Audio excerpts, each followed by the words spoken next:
दिनांक 4 फेब्रुवारी 2026 रोजी भारती विद्यापीठ पोलीस स्टेशनच्या तपास पथकाने नवले पुला ते कात्रज रोडवर राधाकृष्ण गार्डन समोरील सर्व्हिस रोडवर छापा टाकून एका विधी संघर्षित बालकाकडून 50,000 रुपयांची किंमत असलेला गावठी बनावटीचा कट्टा जप्त केला।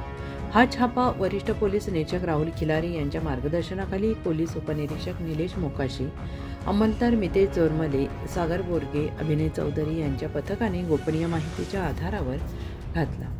पेट्रोलिंग दरम्यान मिळालेल्या माहितीनुसार पथकाने संशयितांचा शोध घेतला असता सदर बालक हातात कट्ट्यासह सापडला। चौकशीत त्याने त्याच्या साथीदार सोमनाथ चांदणे याला दिला असल्याचं कबूल केलं आणि यानुसार दोघांविरोधात भारती विद्यापीठ पोलीस स्टेशन गुन्हा क्रमांक 42/2026, भारतीय शस्त्रास्त्र कायदा कलम 3 व 25, महाराष्ट्र पोलीस कायदा कलम 37(1)(3) आणि 135 अंतर्गत गुन्हा दाखल करण्यात आलेला आहे।